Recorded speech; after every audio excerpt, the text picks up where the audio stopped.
Good morning. This is Father Stephen Kelly from St. John's Church in Detroit, and we're continuing our series of daily morning meditations where we generally look at one or another of the lessons that are assigned for morning or evening prayer, what is known as the daily office lectionary. Today for Friday, let's take a look at the lesson that's assigned from the book of the prophet Isaiah for evening prayer. And if you hadn't noticed, and I hope you have noticed because you're praying morning or evening prayer or both, we are reading Isaiah at both morning prayer and evening prayer. So we're working our way through Isaiah at a much faster clip because he's being read at both morning and evening prayer. So we're on Isaiah chapter 6, beginning at verse 1.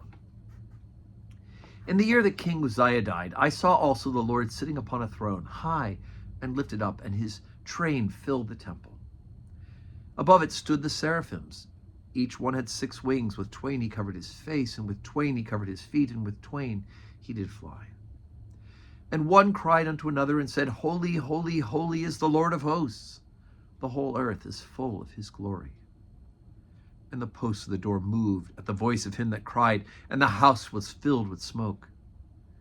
Then said I, Woe is me, for I am undone, because I am a man of unclean lips, and I dwell in the midst of a people of unclean lips, for mine eyes have seen the King, the Lord of hosts. Then flew one of the seraphs unto me, having a live coal in his hand, which he had taken with the tongs off the altar. And he laid it upon my mouth and said, This hath touched thy lips, and thine iniquity is taken away, and thy sin purged. I also heard the voice of the Lord saying, Whom shall I send? And who will go for us? Then said I, Here am I, send me. And he said, Go and tell this people, Hear ye indeed, but understand not, and see indeed, but perceive not. Make the heart of this people fat, and make their ears heavy, and shut their eyes, lest they see with their eyes, and hear with their ears, and understand with their heart, and convert, and be healed.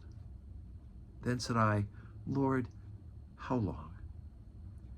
And he answered, Until the cities be wasted without inhabitant, and the houses without man, and the land be utterly desolate. Okay, so again, remember Isaiah the prophet is being given these prophecies by God about what will be the destruction of Israel, right? Judah and Israel now separated to 2 kingdoms. We've learned that through the book of Kings. And unfortunately, the upper 10 tribes have fallen away from the worship of the true God first. The bottom 2, including Jerusalem, will fall next. And so God is, through him, telling them that this is what's happening, right? He has this vision of God sitting in his holy temple, and he realizes that he's unworthy. And yet we have the idea of the coal from the altar touching his lips and purifying him, forgiving him his sins, right? And saying, Whom shall I send? Who will go for us, right? Who will bring this message? And of course, Isaiah says, Send me, right? That willingness. Kind of Moses did with his speech impediment, all that stuff. He said, here I am, send Aaron. Aaron's a better speaker. But Isaiah himself takes it all on and says, Send me. But then he says, How long will this happen? How long will this destruction happen because of the iniquity of the sins of the people of Israel? And he says, until the cities be wasted without inhabitants. So the destruction is coming. Okay, so there it is.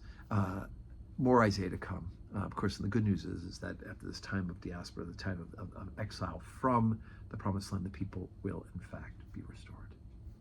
So, so great. Today's Friday. We don't have public worship today at St. John's, but we're saying our prayers, and I hope that you will be planning on joining us for Sunday. But may God grant us a Friday that is full of blessings.